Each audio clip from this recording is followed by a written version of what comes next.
I think every married couple at some point in their life have secretly thought, oh God, I married the wrong person. Really? Oh, I just made the worst decision of my life. You've gotta do the visionary work when you're single before you bring anybody into the picture. What does that look like? You've gotta start with, what is my end destination?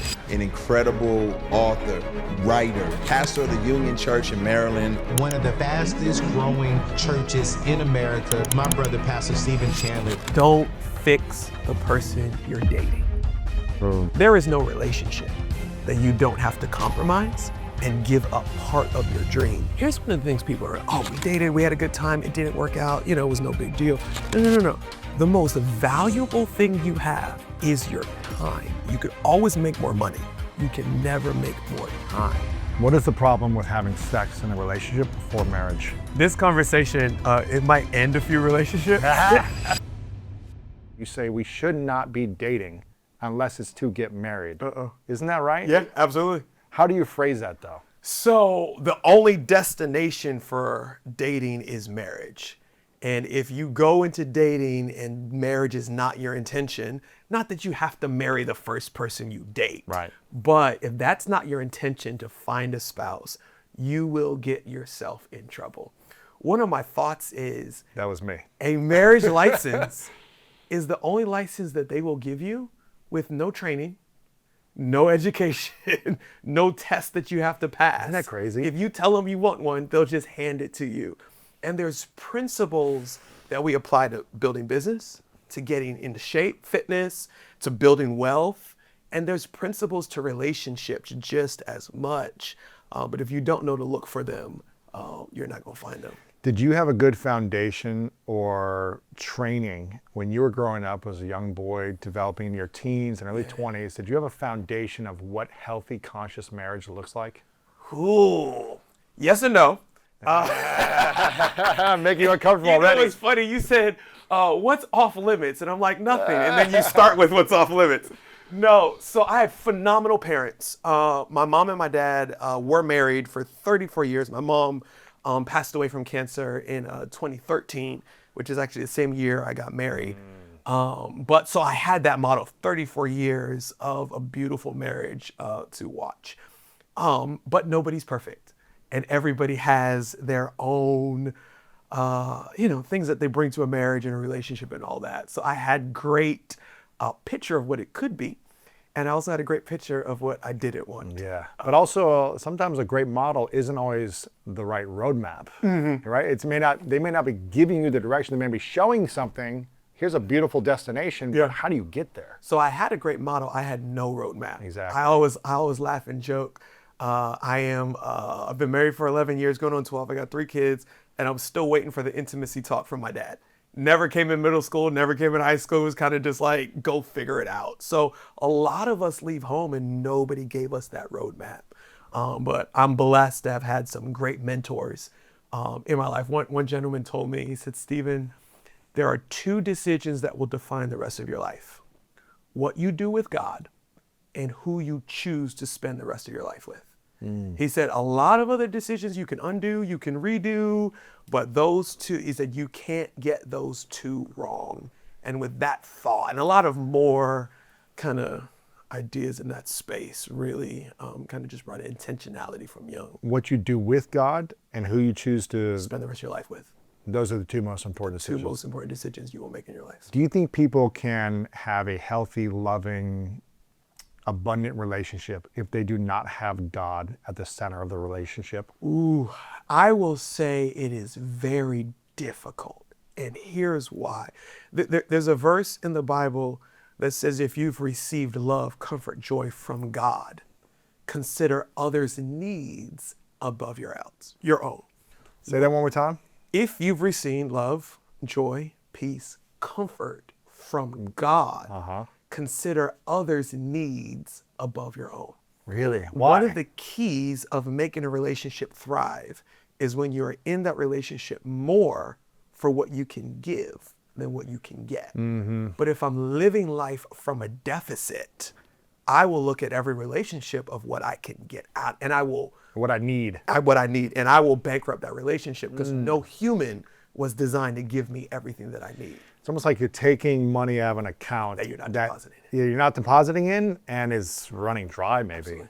Absolutely. You know what I So mean? when I found my identity in God, I found comfort in God, I found inner peace in God, then I can step into a relationship not in a deficit, and I can have the desire to serve more than receive. And you know how it works. It's the reciprocity. When I give, I always get back more than I ever was able to give. So it's, I'm not going to say impossible, but it's very difficult. It's more challenging. But I mean, you could also say, people watching or listening might say, well, I know people that are religious or believe in God or go to church together, but they have miserable marriages. Yeah. They have challenging relationships, and it either they have God at the center or it seems like they do, Yeah. but why are they divorced? Why are they struggling? Why is there infidelity? Why is there deceit? Why is this still happening to these individuals? And I'm sure you've seen people struggle in your church as well. I get in trouble as a pastor for this because obviously I'm a pastor. So it's God first, God over everything, which is 100% true.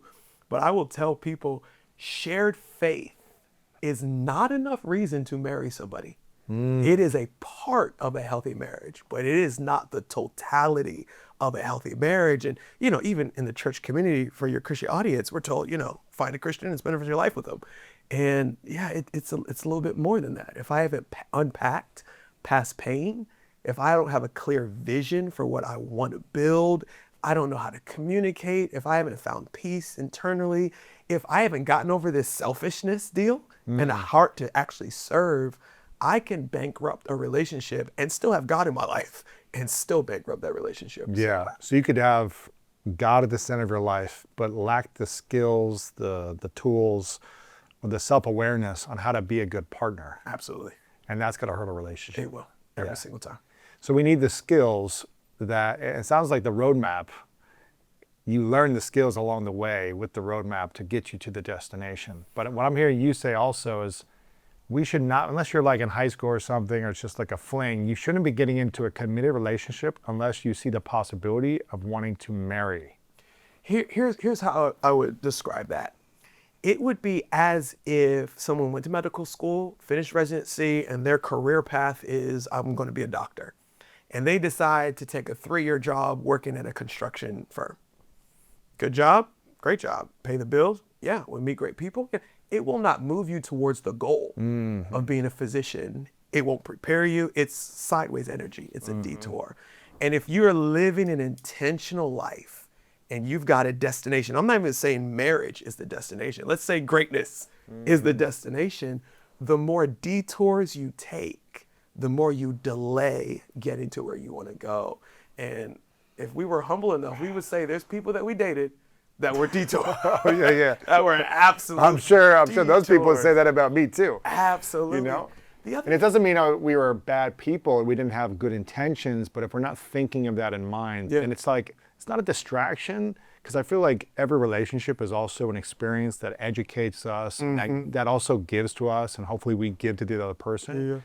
But it's just, you're taking a detour still if you're not intending for it to go there. Yeah. And the longer you stay in that relationship, the longer it takes for you to then find the person you're going to be with. And potentially the more damaged your heart is. Oh, yeah. Which takes time to unpack heal, which delays. Here's one of the things people are, we dated, we had a good time, it didn't work out, it was no big deal. No. The most valuable thing you have is your time. Not your money. You could always make more money. You can never make more time. And the Bible says wherever your time goes, your heart is going to follow it. Yeah. So it's impossible to spend 1 year, 2 year, 3 years with someone, your heart not go. And there be a sense of devastation when it does not work out. So. And it takes time to heal and kind of let go of that old identity. Trust again. Yeah, and move on and not think about that person. As I'll talk to people, single folks or whatever, they'll say, all men are, or all women are. And I'm like, you haven't met all men. You haven't, but you are now seeing a lens of the world from one person you encountered and had a negative experience with. It takes time to unpack that. Nobody lives a perfect life, but the more of that you can avoid, the faster you can make progress towards the goal you have for your life. What is the problem with having sex in a relationship before marriage? Oh, it messes your head up. So there's a couple aspects to that. One is it literally does impair your ability to make healthy decisions. Almost everybody would admit I stayed in a relationship longer than I should have. And I can't quite explain to you why I did. I knew it wasn't going to work. I knew it wasn't the one. And 6 months later, I'm still there trying to make it work. And what they don't realize is the physical intimacy brought a sense of responsibility mentally that I have to help this person through whatever they're struggling with or help them accomplish this goal or whatever. And it blinds your judgment of red flags, yellow flags. It delays the exit parachute because you're more committed than you ought to be. Gosh, it clouds your judgment so much when you create that chemical bonding, that sexual intimacy. And something that I think about is if you're in a relationship or you're dating someone, if you weren't having sex with them, would you want to spend 10 years with them, 20 years with them if there was no sex? Yeah. Do you enjoy their company, their conversation? Do you have the similar values? Are you going in the same direction? And would you want to be with them if that wasn't there, if that was off the table? A lot of people wouldn't. And it's one of the, that's going to sound bad, it's one of the most shallow levels to pick a partner off of. Because, we have great intimacy. Yeah, but, that could be true with a litany of people. We have great conversation. That narrows the list. Man, we have shared vision and dreams. Oh, that even narrows the list. Man, when I'm around them, they replenish me and they build. There are a lot deeper levels to make decisions on than just, sexual compatibility or whatever it may be. But once you start there, you get stuck there and it's harder to evaluate someone at any other level. They're not gonna like to hear that. No, they don't want to hear that, man. Especially in the modern world, people don't want to think about not having sex before marriage because it seems like, what's the point? The other thing is, it puts you in a position, because it is my belief that we were made by God for sex. So it puts you in the position to make a decision faster. When I could date you for 5 years, I could date you for 10 years because there's no physical urgency that is driving me to make a decision. What do you mean by that? What do you mean it makes us decide faster? I think If we're having it or not having it? if we are not having it, Because then we're like, because it is we a want it. godly desire. it is a godly desire. It is an outlet of stress, all that other kind of stuff. So when I don't have it, it's like, okay, I've got to figure out how can I put myself in a position where that's a part of my life. And if marriage is the only option for me, then I'm going to be a lot more intentional about getting to marriage faster. So I'm not going to date people that I know are not marriage material. Interesting. I'm not going to stay in a relationship that I know is not headed towards marriage. I will have a lot higher standards. Can I say it this way? When I want to have sex, and Sure. I've relegated it to marriage. That's interesting. So if men or women take sex off the table, how much happier do you think they would be in the dating phase or in the relationship phase before marriage? Well, here's what I will say. It depends on what else is on the table. Because just like God is not the totality of every relationship, sex is not either.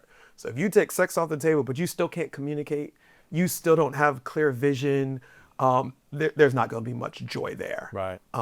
But if you are taking sex off the table because you're making a decision, I'm going to be intentional about this entire process, I am telling you, you will have greater joy and you will have greater success in the long run. So for a lot of people who are watching or listening, they probably have struggled in relationships and they're not sure on how to make theirs the best possible they can right now. Or maybe they're going through a challenge right now. And it seems like we've got single phase, dating phase, committed dating phase, and then a choice to be married and committed, hopefully long-term phase. And then marriage, right? What would be the step-by-step process then from being single to getting into a relationship that will lead to a beautiful, loving marriage? I will say this, you've got to do the visionary work when you're single before you bring anybody into the picture. What does that look like? So my children, I got 3 kids, 8, 6, and 3, and our new obsession is puzzles.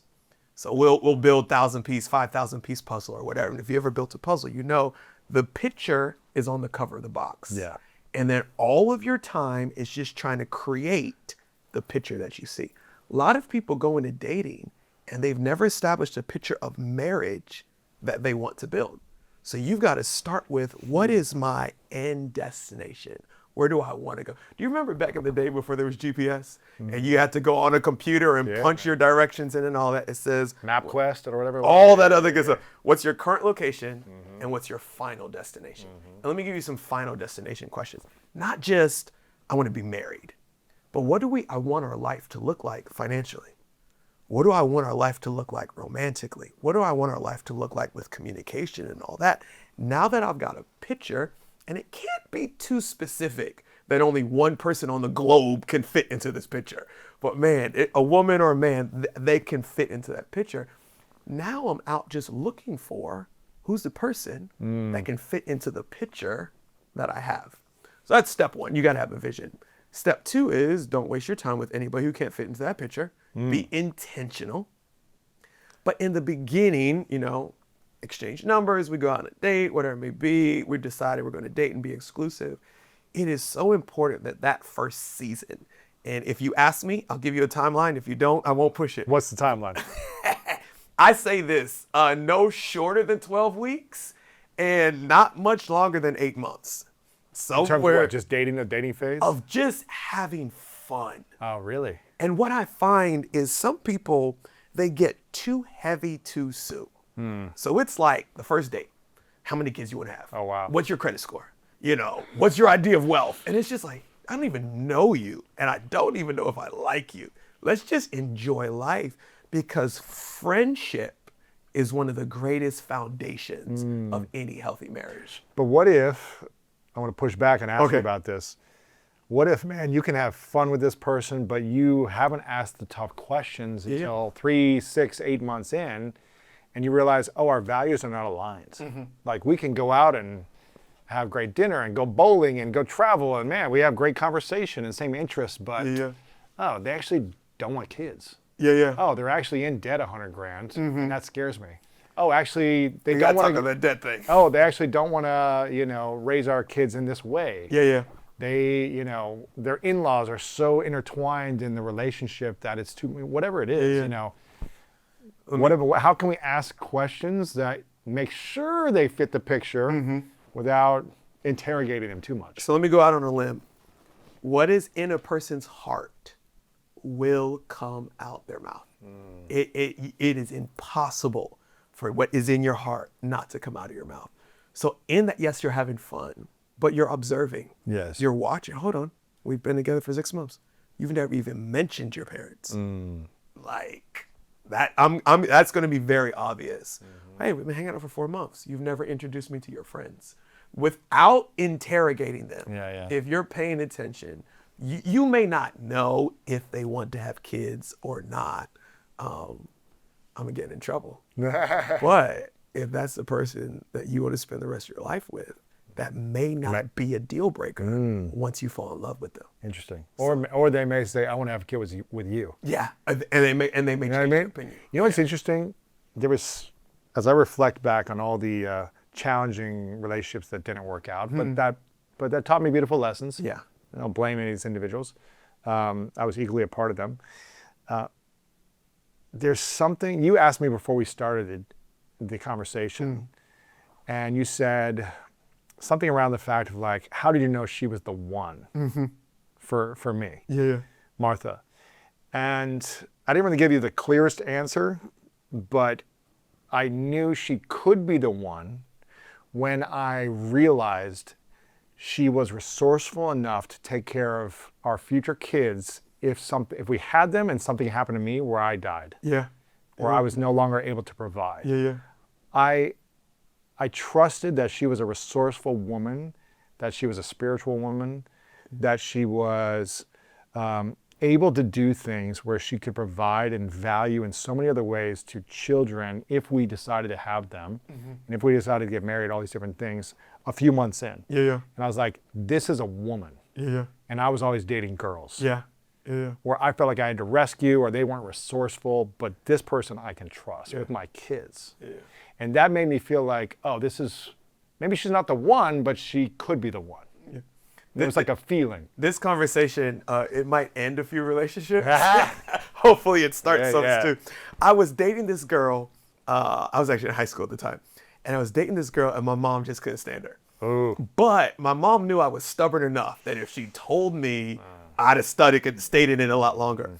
And she said something along the lines of, she said two things. She said, one, Stephen, I'm pretty much the same girl I was when I was 16. And she's like 54 at the time.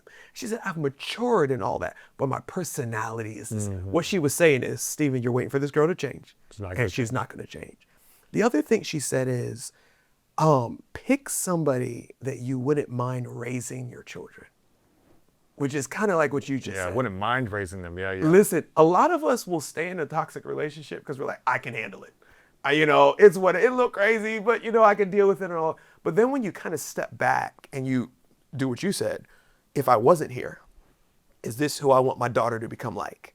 Is this who I want my son to become like? Is their values what I want to shape the legacy of my? All of a sudden, you begin to narrow that and say, no. Or, and this is for some of the people that are watching this conversation, there's a good friend that you've kept in the friend zone for a long time.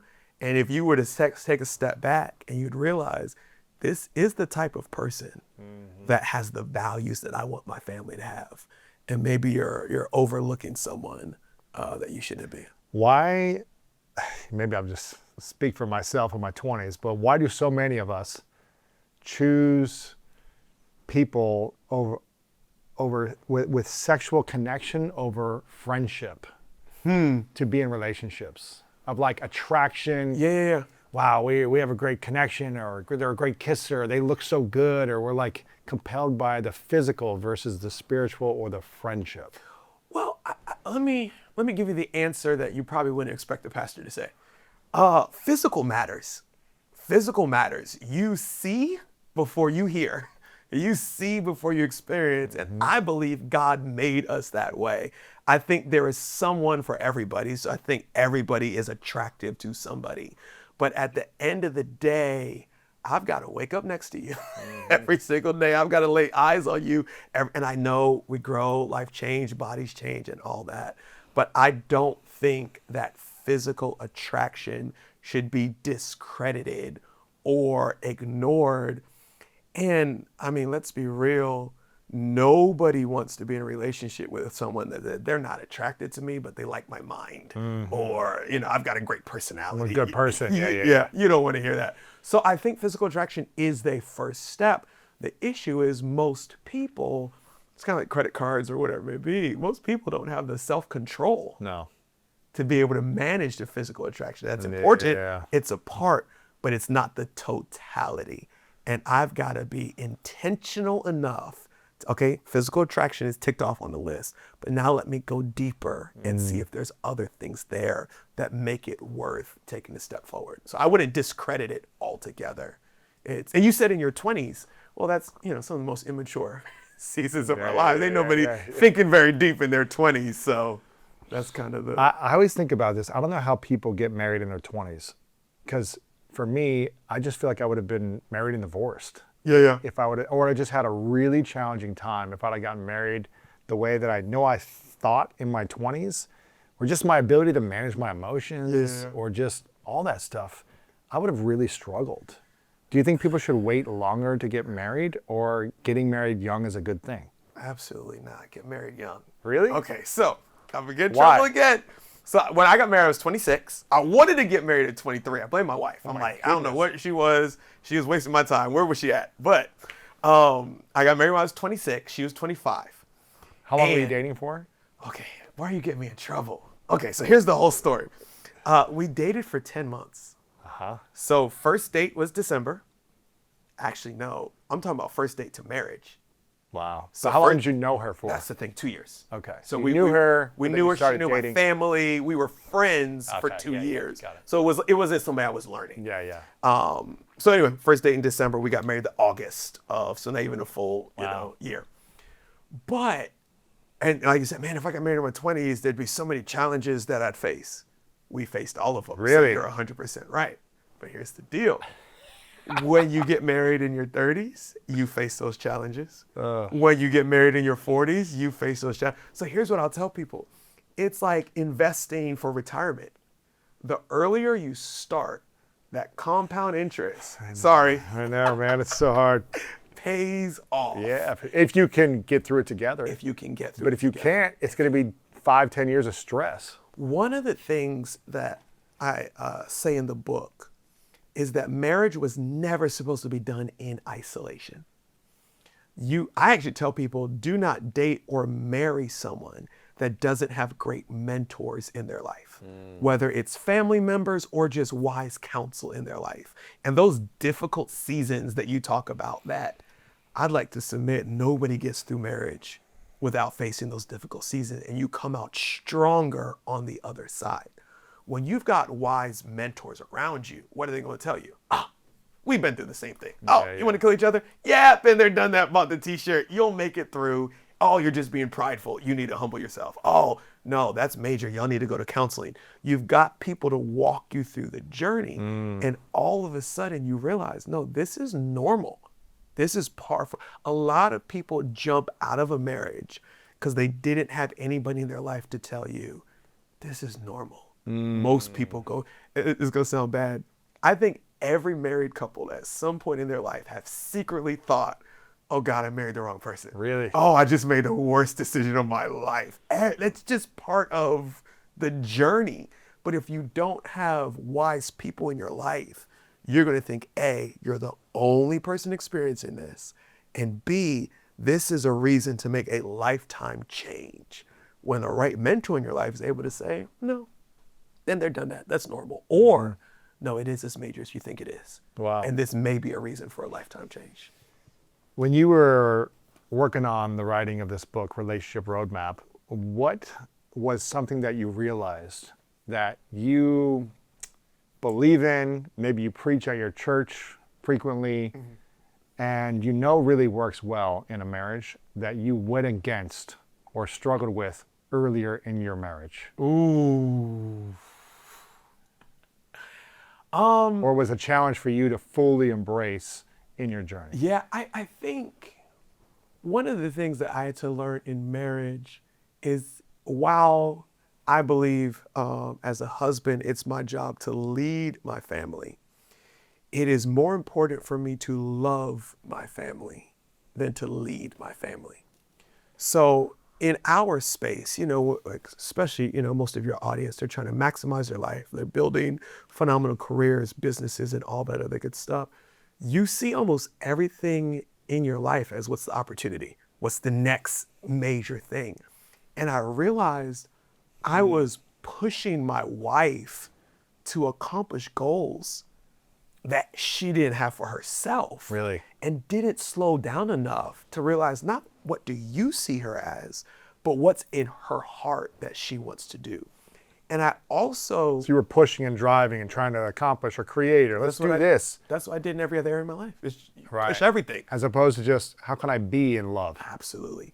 And I was missing the opportunity to create memories and moments because I could only see what was next, which is, it's immaturity. But you imagine, we all do it though.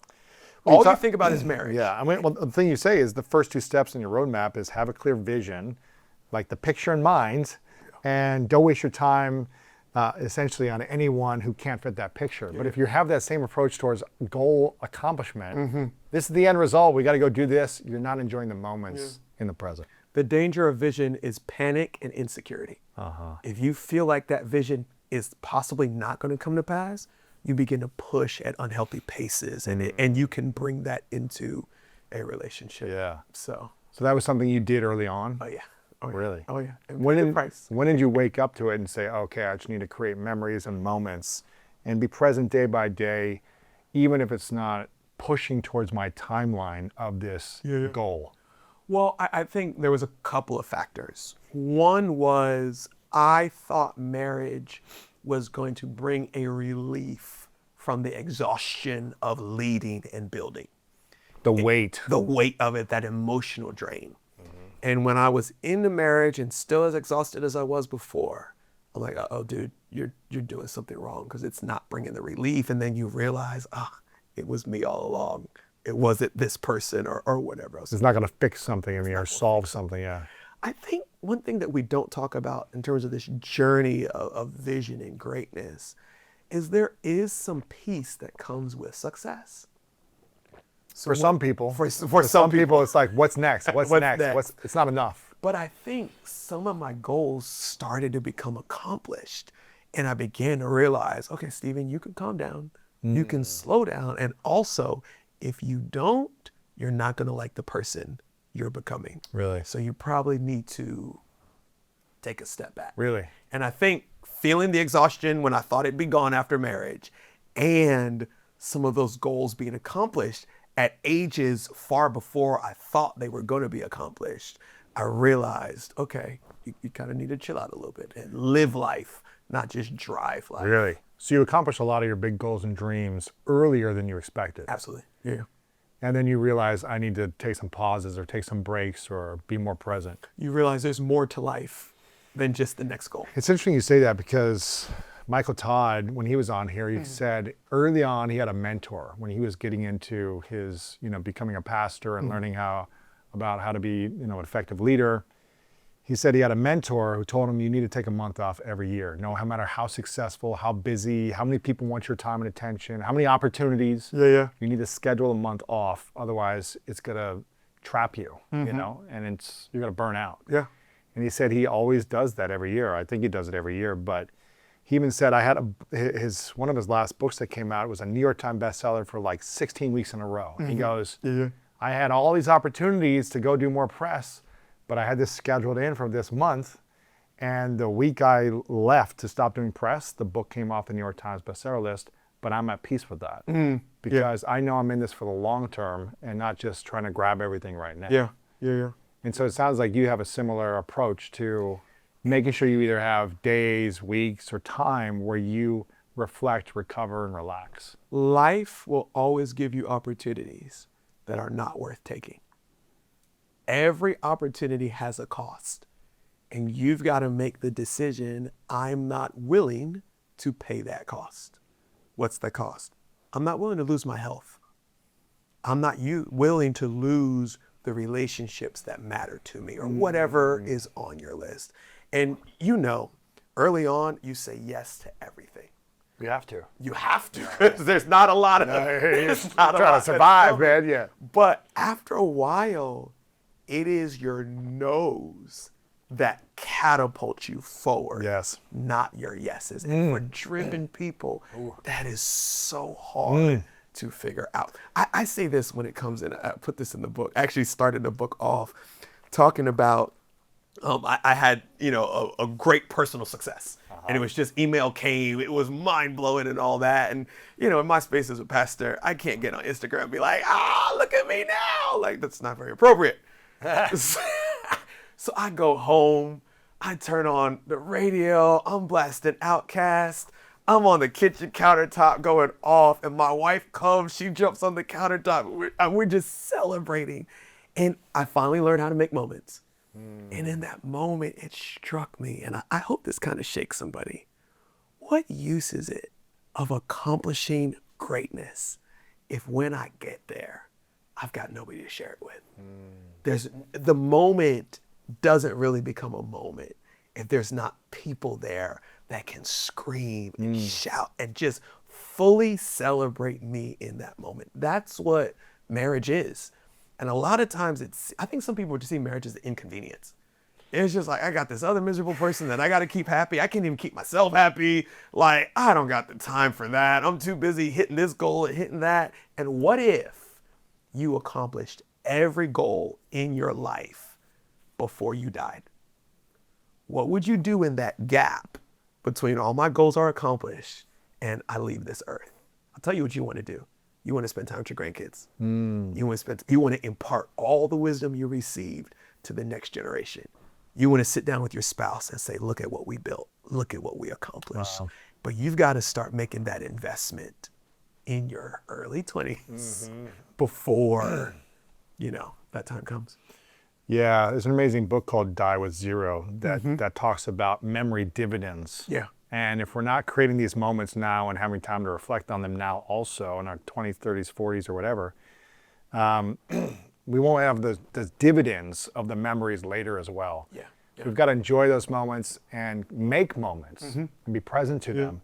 But you said something about opportunities. Life will always give you opportunities that are not worth paying the cost for. How do you know which opportunities to take and which ones not to? And in relationships or in business or life. Yeah. So you have got to have a set of personal values before you step out of the house. There are certain compromises I will not make for any cost. And it is for wisdom's sake. Because it's not like I'm just, this, highly moral, better than everybody else type of person. I know that compromise will lead me to a place I don't want to go. So hopefully all of us have some level of moral value where there are certain things we will not lie, we won't steal. There's certain things we won't do for success. We should have values of, I'm not going to compromise my health. I've got to be able to sleep at night. I've got to be able to eat well. I've got to have time for physical exercise. Yes. Why? Because I'm going to end up on an operating table before I can accomplish all the goals of my life. So it's that. And it doesn't have to be a deep list, but it needs to be moral. It needs to be health. I think it needs to be relational. That I am not willing to sacrifice these key relationships for any level of success. And then every opportunity that comes, I then determine, is this going to cause me to compromise one of my values, which is really scary. So this year, I decided I'm going to cut back my travel. Really? Last year, I traveled 53 different engagements. So that's almost once a week. And you know how it works. That's a lot, man. You try to pile them all into 1 week. So some of those are like 3. Yeah, you're on the road, constantly traveling, time zones, different beds, different foods, you're out of your routine. Yeah. You're not with your family, all these things. But I've got an 8-year-old, a 6-year-old, and a 3-year-old. Yeah. My 8-year-old is a female girl, and she's starting to notice when daddy's gone. And I said, man, 8 to 16, 8 to 18. You only got a handful of years. Only got a handful of years. 10 years from now, she'll be 18. 10 years from now, I'll be 48. I can travel and speak all over the globe from 48 to 100. I cannot spend those years with her ever again. I made the decision, I'm going to cut back travel, and I'm going to make sure that I tuck them in bed at night, and I'm dropping them off at school in the morning as much as possible. Wow. You know what happened. Every speaking engagement I ever wanted. They all came to you. They tempt you. Where were y'all? Yeah. When I was on the road, I was a freaking road dog over here, now running around. It's just like, hey, can you come do this? Yet, no. Oh, man. Can't come. But I made a decision along with my wife that these are certain things that I am not willing to compromise for any goal or level. And here's what I just know. You can call it God, you can call it life, but I know whatever sacrifices you make based on personal value, you will never go without. You will always reap a reward on the other side of that decision a lot greater than anything you sacrifice. How can someone trust that though? If they're like, man, there's this massive opportunity where it could bring me money or some deal flow or some person that's going to help me further my career, and I'm going to say no to it and trust that it's going to eventually come somewhere else when I stick to these values? So there's 2 ways, and both of them stink. One is you just got to live long enough. There are certain things that only time will prove to you. The other way is you got to trust somebody else's word. You got to have a mentor who's been there and done that, who says 1 of 2 things. I didn't trust that and I regret it. Don't make the mistake I made. Or I did and I'm so glad I did. I'm cautioning you to follow in my footsteps. But if you're not going to learn from time and you're not going to learn from a mentor, you gonna learn the hard way. Man. Which is- Speaking of the roadmap, the first step was having a clear vision. Mm-hmm. And I think that's really important. Is like we have to at least have an idea of what we want. If we're just like, I don't know, let me just date a bunch of people, you're gonna get a bunch of different things. But Yeah. I think you gotta have a clear vision of like the type of relationship you want. And don't waste time with anyone who can't fit into that vision. What would be the next few steps on the relationship roadmap? So you got that support you? season, 12 weeks to 8 months, Yeah. where we're seeing, are we friends? Chemistry is what we call it. Do I enjoy being around this person? And then after that, you need to have a season where you are determining how closely aligned are our values, or are the yellow flags that I absolutely identified over the last 8 months of having fun, are they red flags, or can they be turned into green flags? So, How do you know the difference between yellow, green, and red flags? well, that's major. Here's what I would say on green flags. Don't trust your green flags. Because whether you are intimate or not, you got that puppy love going on, you can't think straight. So make sure that the person you're interested in, it'll sound very corporate, is vetted by your trusted community. Get them around friends who know you better than you know yourself. Really? Get them around, absolutely. And I'm gonna get more trouble. If you're a man and you're dating a woman, get that girl you're interested in around other females that you trust.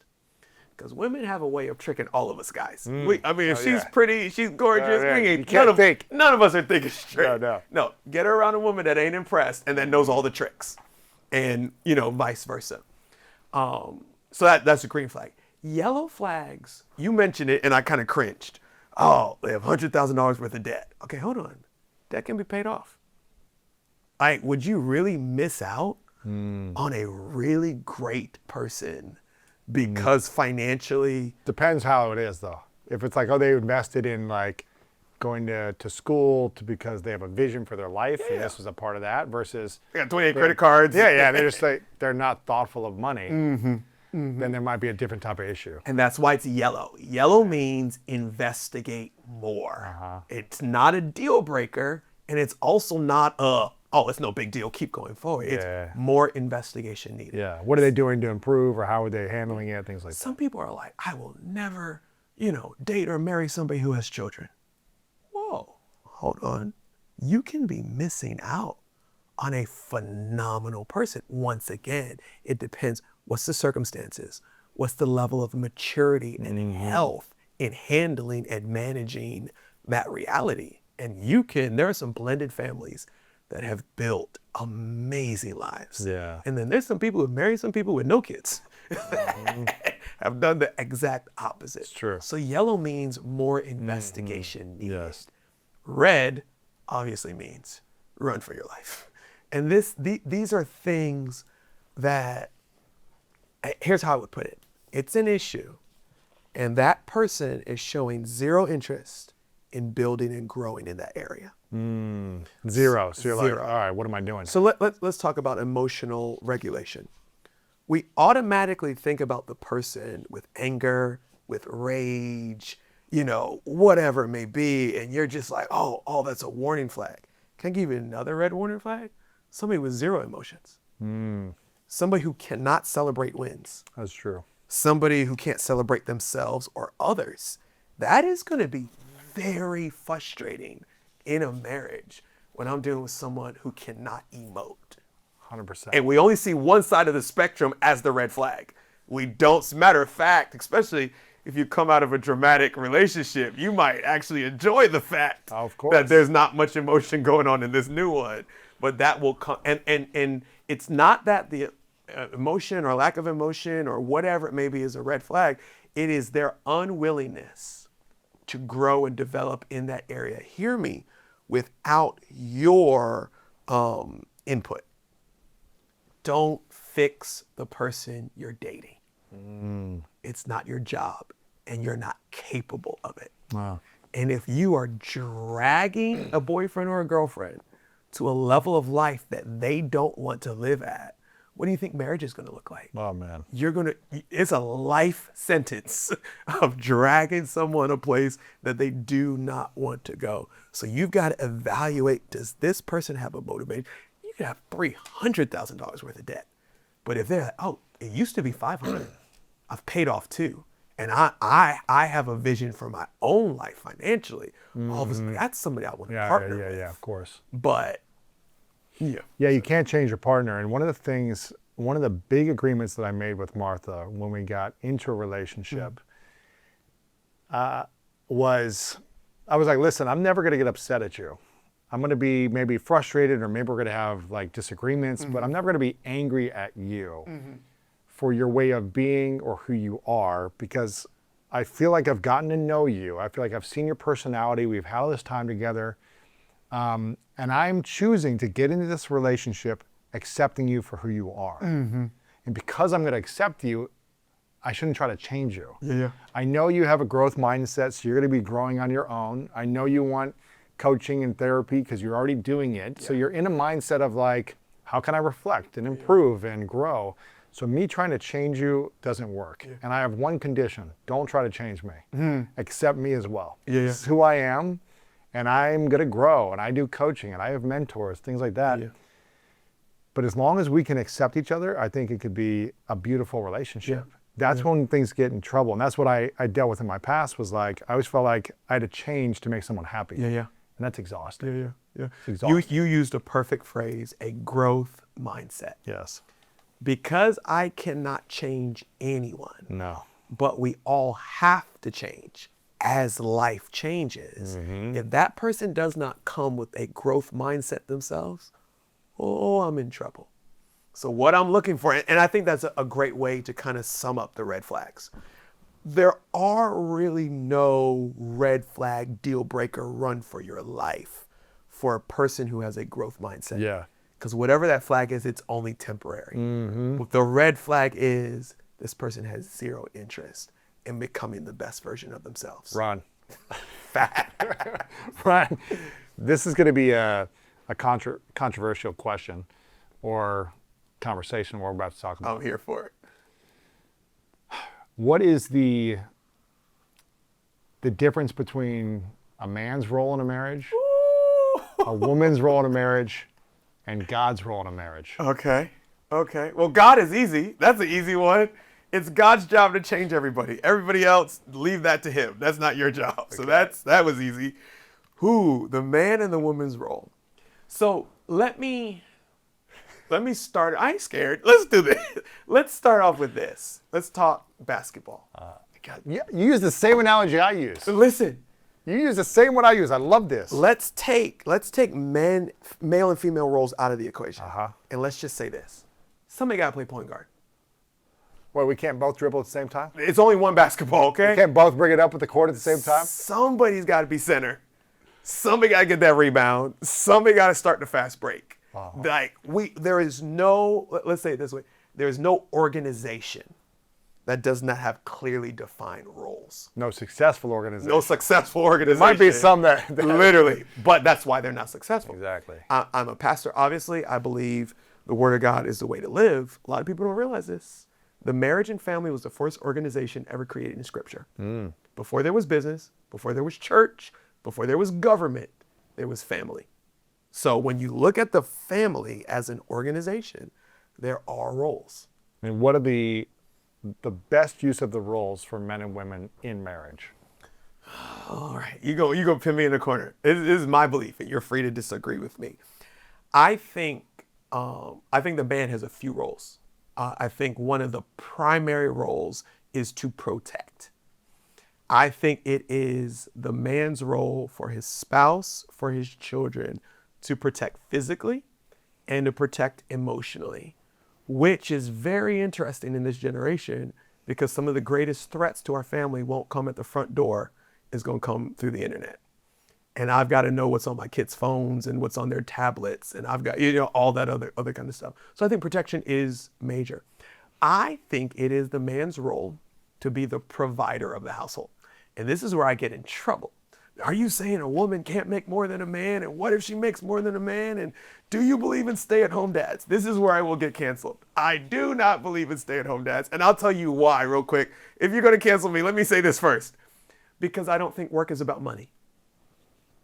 What's work about? I think work is about God's placed you on this earth to fix a problem that nobody else can fix but you. And it has nothing to do with income. And I think as a man in particular, if you haven't figured out what the problem on this earth for you to solve is, there will always be a discontent on the inside, and it has nothing to do with income. Yeah, I call that purpose. Yeah.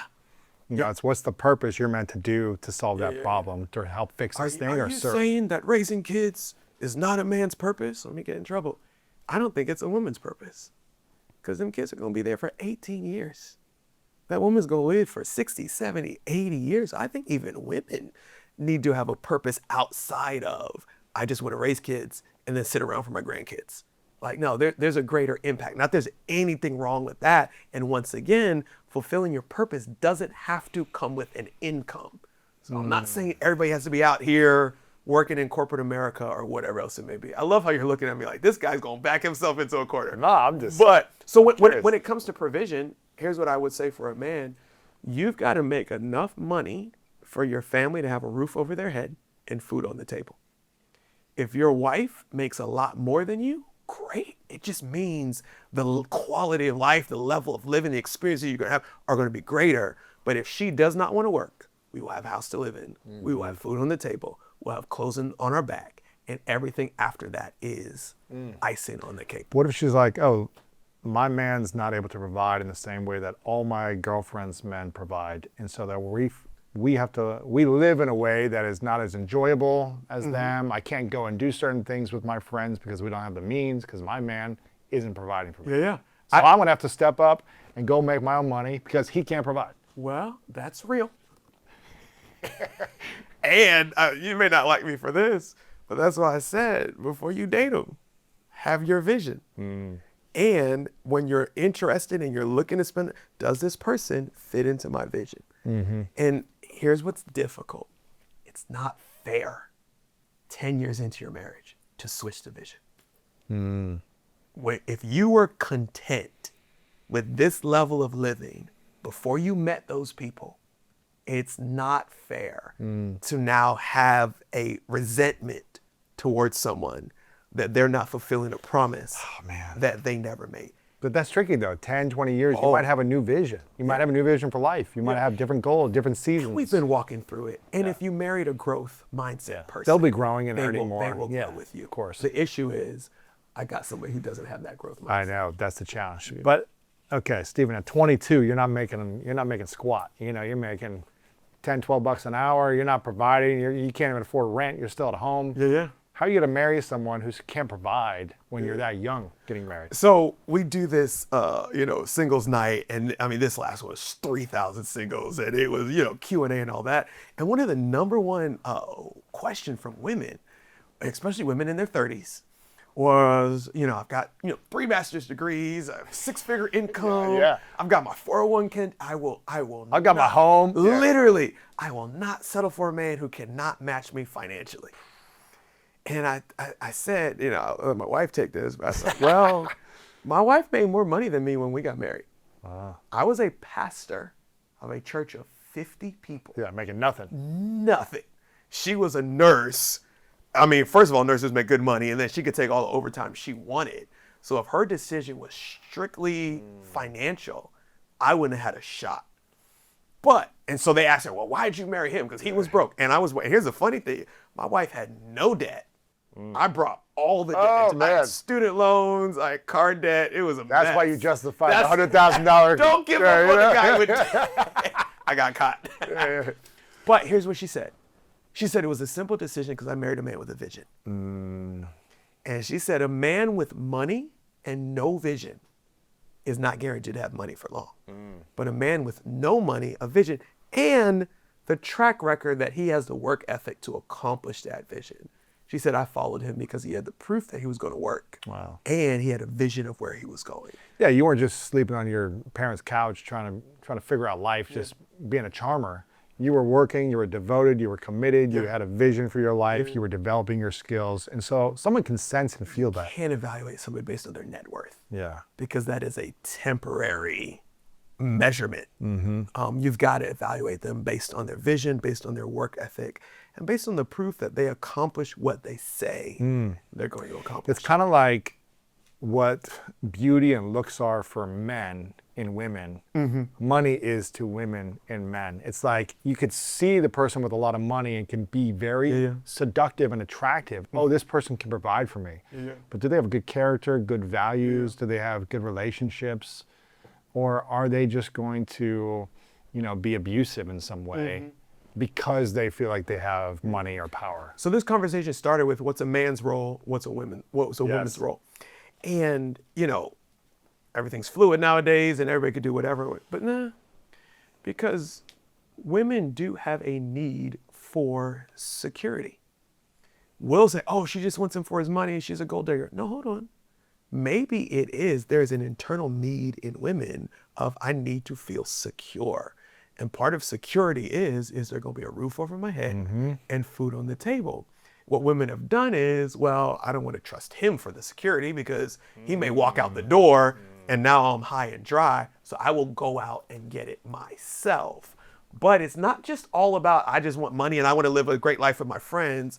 It is a God-instilled need in women to feel security, and it is the man's job to provide that security. I will say, what about the women watching or listening that say, I don't want to put my security in a man until he can prove he's trustworthy, so I'm just going to always have this, create the security for myself and be in control of my own life? I will say yes in the thought, wrong in the reaction. I do not want to put all of my thought, hopes, and trust in a man providing security. Great. While I'm dating. While I'm giving him time to prove to me who he is. Yeah, that's the time. Don't trust him. Make him prove himself. But then when you're getting committed or in a marriage, you just surrender all trust? And here's why I say that. You're going to trust him with your kids, but not your financial future? And here's what it really comes down to. It begins to show us where money falls in our life. Because we will give somebody our body, we'll give them our kids, but we will not trust them with our money. What's more important? We would all say my physical health. My children mean so much more to me than my money. But if we look at the number one thing we talk about, and we look at the hierarchy that we put our trust in, money is usually the last area. Why is that? Because money, plug for the book, is so connected to our hearts and our worldview. And a lot of us have not done the work of unpacking that connection between money and our heart. So it really is not, I don't trust this person with my money. It's, I don't trust him with my heart. So why get married to the person if you don't trust him with your heart? Because none of us think that deeply. It's just that simple. I thought I trusted them with my heart. But when you realize I actually haven't handed my whole life to them, it's the fact that I don't trust them with my heart. And healthy marriage, trust is built. Nobody's been married for 24 hours. And they 100% trust the person that it takes time. And that's the beauty of building a relationship. So the man's role, I'm hearing you say, is protect and provide. Is there any other role that the man should have in marriage? The man is also the visionary of the household. And that's, once again, very sensitive. But it is a man's job to say, here is where I believe our marriage, our family, our finances, our children, our children's education, this is where it can go, or this is where it should go. And if you're having fun with getting in trouble, you're gonna get comments. But you will find a lot of women that have to drive vision and conversations in their relationships and in their marriage.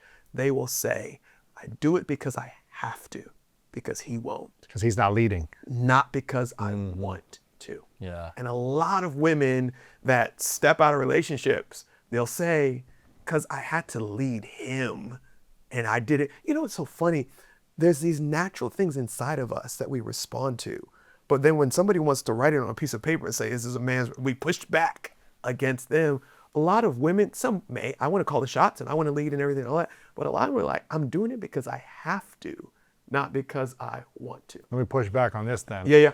For the men that say, I've tried to lead, but she just keeps taking over control. She won't listen. She keeps pushing back on me. She won't either submit, surrender, relax in my leadership, whatever you want to call the word. Yeah. And so I've just stopped because it's exhausting because I'm leading, but then she's pushing back constantly and pushing against my vision. Mm-hmm. So I just let her do what she wants to do and be in control. The Bible says wives are to submit to their husband, not be submissive. There's a difference. And some women are like, I am pushing back and asking all these questions because I want to fully understand. And when I fully understand, I'm going to give my all to it. Interesting. And So if I can be honest, yeah. sometimes our insecurity doesn't like to be questioned. That's true. Come on. I don't like that. When I'm like, this is my vision, and when you question me, it doesn't feel good. Let's switch this to the business realm. If you are a CEO, entrepreneur, business leader, and you've got some thoroughbreds around you, they're going to question your vision. And you want them to poke holes in the plan. Because they're watching your back. Yeah. But if you're insecure, you're going to see it as rebellion, as attack, as they're trying to divide the company or whatever. And you will find an insecure leader will not have great leaders around them. Interesting. Because they won't give them space to think for themselves. Bring it back into your marriage. Sometimes we all have ego. Anyone who says they don't have ego, they're lying. So I've felt this of telling my wife, hey babe, we're going here. And she's like, well, what about this? Don't question me. It's just like, and then I had to realize, dude, she's questioning you because it was a half-baked idea. Yeah. And you had holes that you didn't even see. And I can't see every question as threatening, my masculinity or whatever it may be. So some of those, that woman, she won't follow me. No, she's just asking so she can be fully bought in. And then some women, something in their past has taught them I can't trust anybody else but myself. And they're responding through fear instead of through what your track record has proven that you can be trusted with. Yes. So that's why dating the right person and making the right decision before you say I do and not sleeping with them so that your judgment is not off. It's so major because once you've said I do, doesn't mean you can't undo it, but the amount of collateral damage. That's a lot. It's a lot. It's a lot. It's a lot. So pick the right person. Pick Pick the right person for you. The Bible says he who finds a good wife finds favor from the Lord. A lot of people think it says he who finds a wife finds favor. No. There's thousands of wives out here. Not a lot of good ones. And not a lot of good ones for you. For you. Yeah. So it takes a lot of time and intentionality to find who you want to trust with your future. And it's the same thing, especially when it comes to the biblical world, there's all this pushback of, why do I got to submit to a husband? Women hate that verse. They don't like that word, right? It is, I'm not going to say easy because nothing in life is easy, but it's not as difficult to submit to a husband that you love where he's going and you like the vision and you want to be a part of that vision. And wives realize you get to pick what vision you submit to.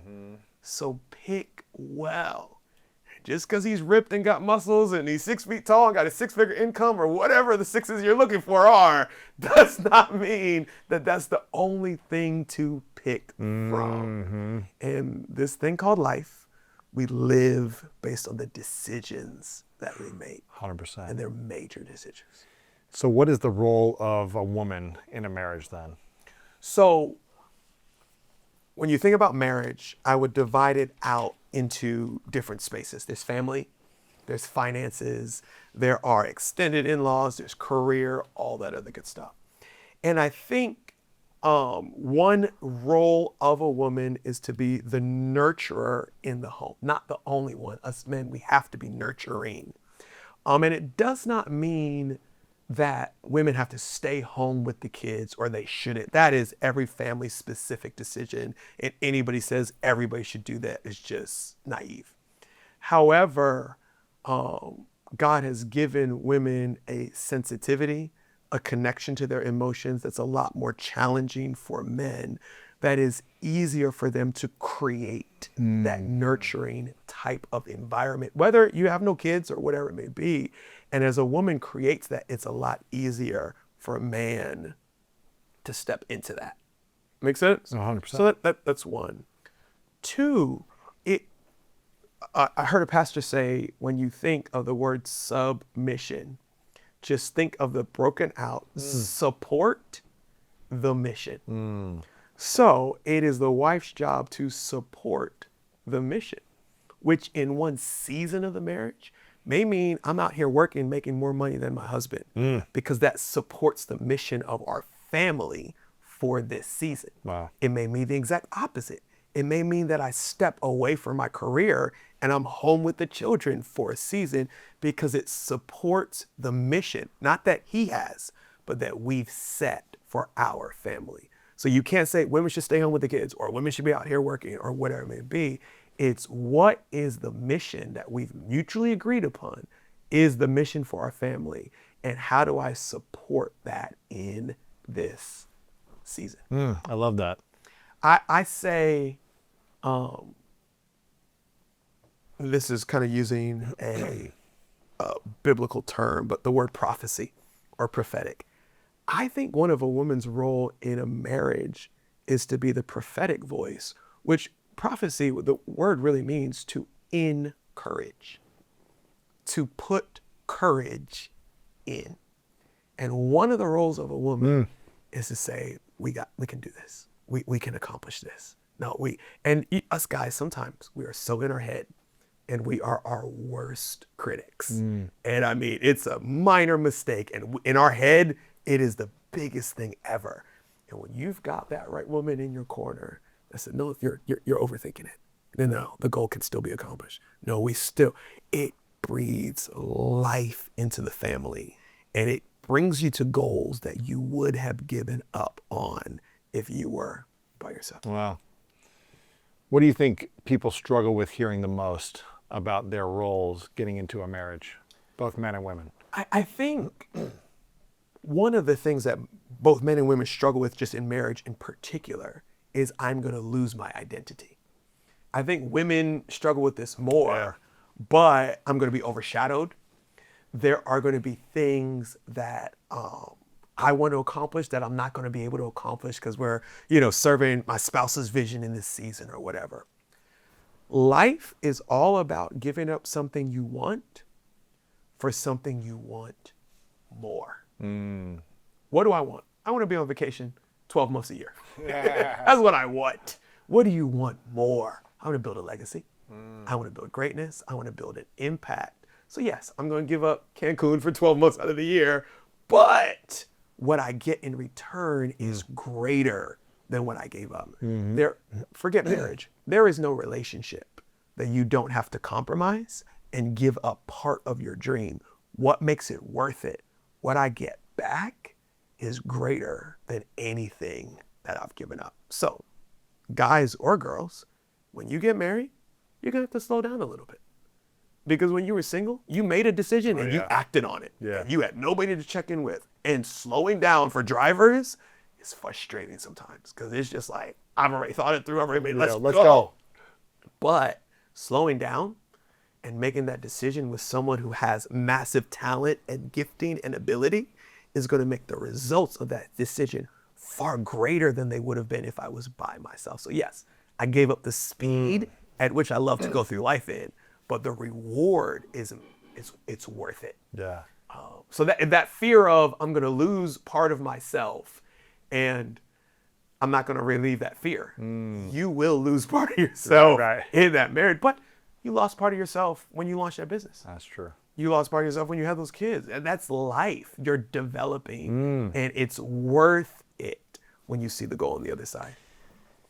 I've got a couple final questions for you, but this is a powerful book called Relationship Roadmap, Step-by-Step Directions to Finding Your Spouse. And again, most people are struggling and challenged with relationships in their life, and this is going to give you the tools on how to set you up with more success. So make sure you guys get a copy or two. Give it to a friend who might be struggling in the relationship as well. As someone who's been married 12, almost 13 years now, but also been around a lot of individuals who've been married for a long time. You have great married mentors, and I'm assuming you've counseled many people in their marriages as well. As I get into my newly married season of life, what would be 3 pieces of advice you'd give me that either you followed when you were getting married or you wish you would have followed as well? Yeah. Well, first of all, congrats. Come on, it's been a fun journey. And I'm going to kind of turn it heavy for a second, but it's okay. It's going to resonate with a lot of people. My mom ended up passing away in 2013. And I got engaged the first week of February. She passed away the last week of February. So she passed away 3 weeks after we got married. She was 54.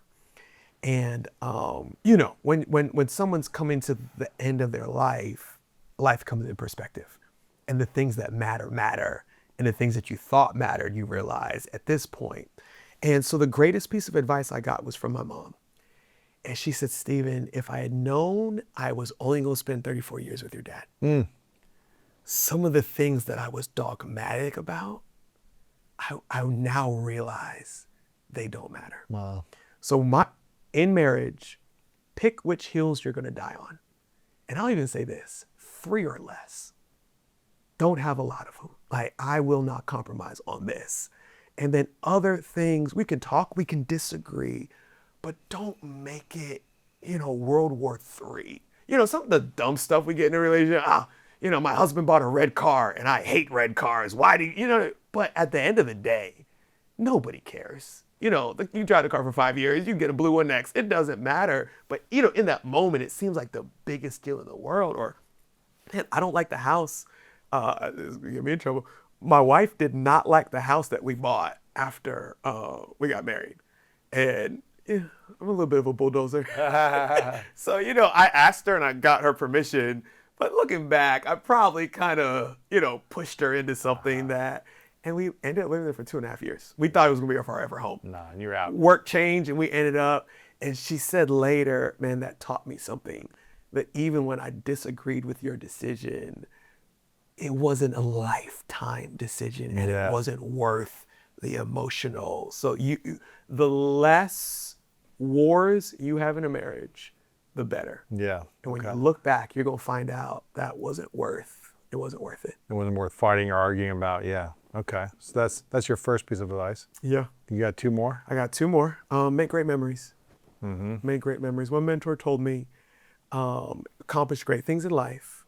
The one thing I regret is I did not enjoy the journey. And he said, now that I'm coming to the end of it, I wish I had stopped to celebrate more along the way. Yeah. So I think that would be number 2. And then I think the third one is what a lot of people don't think about. Marriage, family, whatever, make it more than just about y'all. You used the word purpose. I think there are individual purposes, but there's also a purpose to a union and to a marriage. And I believe God brings people together. But why did he do it? It wasn't just for our joy. It wasn't just for our legacy. So what is the impact we can have as a couple? What is the blessing we can have to people? Some of the greatest joy you're going to get in life is from blessing people who cannot bless you back. And I think in a marriage, if you would just take a time to say, hey, who can we have an impact on that we want nothing in return from them? Man.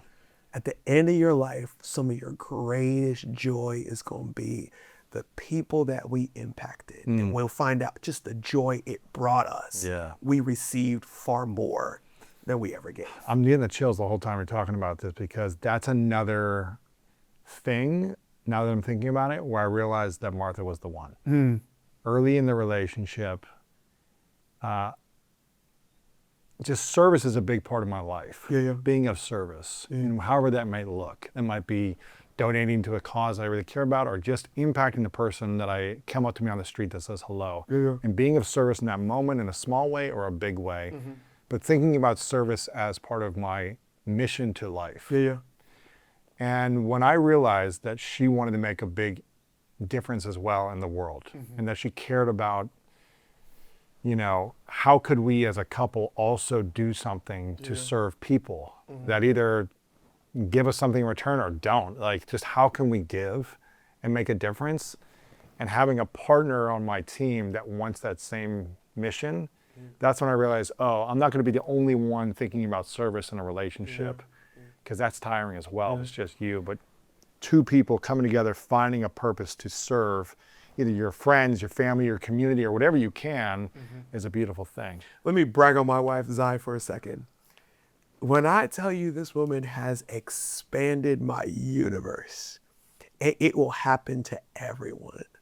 I don't think God puts the total skill set in one individual. So all of us, whether it's people skills, whether it's dry, all of us are deficient in some area. And when you marry someone who their strengths are your deficiency, I'm an introvert. I love one-on-one relationships. Crowds freak me out. I'm just like, Speaking on stage every week. which is wild because you wouldn't think that at all. But I tell the church, this stage is my little box. This is my world. My wife is, crowds, life of the party. People, let's hang out, hug, yeah. And she has introduced me to spaces and worlds that Stephen by himself would have never ventured into. Now, vice versa, because I pastor and all that kind of stuff, I see crowds. I know how to move crowds. My wife sees individuals. So I'm thinking about the crowd, and my wife's like, hey, don't forget about this person. Hey, go text this person, go call this person or whatever. And now I'm able to care for people on a level that is outside of my skill set or temperament because of the helpmate, biblical word, that God has given me, and vice versa. I've been able to put my wife in front of crowds when she sees individuals. Wow, that's cool. It multiplies your effectiveness. Wow, man, that's beautiful. Relationship roadmap is what we're talking about today. Couple final questions for you, but people can follow you. Where's the best place to follow you on social media to see your content and get the book? Stephen R. Chandler, everything. So Stephen R. Chandler. Everything, IG and all that, and it's with a PH, and it's still Stephen. Stephen with a PH. This is a question I ask everyone towards the end. It's called the 3 truths. Imagine a hypothetical scenario. You live as long as you want, but it's your last day on earth. So you're as old as you want to be, but you've got to turn the lights off. Go to the next place. And you've accomplished everything you want in this journey. Your roadmap is complete. You got to the destination, faithful servant, and you're reflecting back on all the memories that you made. For whatever reason, in this hypothetical scenario, you can't leave anything behind that you've created. This conversation, this book, everything you've shared before is gone. But you get to leave behind 3 lessons that you've learned. 3 truths. What would those 3 truths be for you? Man, that got emotional. That's major. And it was really easy. The first one is I was placed on this earth by God on purpose, for a purpose. And I lived my life to fulfill that purpose. I'm not a mistake. It wasn't happen chance. It was intentional by my Creator. My second thought is this, that the people who know me the best respect me the most. I think it is easy for crowds to revere you because they don't really know you. It is the people who know you the most that I want to respect me the best. And then I think the final thing is I did not let pain or inconvenience keep me from maximizing my greatness. Everybody in life has adversity that you've got to push through. And every time you push through, it's always worth it. But it is so tempting not to push through. That's beautiful, beautiful truths, man. I want to acknowledge you, Stephen, for This is the first time we've met, but I've heard about you from mutual friends. I've seen your content. I want to acknowledge you for your authenticity, because I think a lot of people struggle talking about some of these things, fully, authentically owning what they believe, because they're afraid of, like you said, getting in trouble. But, it's beautiful to see that you've been living your life on purpose to values you believe in that have been serving you and communities and multiplying the fruit of that value within your relationships, your marriage, your family, your communities, because you live by them. And they may not be for everyone, but they're for you. And I acknowledge you for that authenticity and for sharing your truth here, man. I appreciate it. I'm grateful for you. The work you're doing is amazing. Thanks, brother. Final question. What's your definition of greatness? Ooh, that's one I had to work out. Greatness is maximizing the potential and resources that you have. So I've got to say this. It is not competition with somebody else, because we all have different resources. We have different opportunities. You are in a race against yourself and nobody else. Stephen, my man. Thanks for being here, brother. Grateful. Powerful, man. Another level of success, responsibility, all of these different things. Now it gets magnified because I'm feeling it all the time. Like I'm responsible for this many people's livelihoods, and people are depending on me to be inspired and be drawn closer to God and all this other stuff. And you start feeling that pressure, and what do?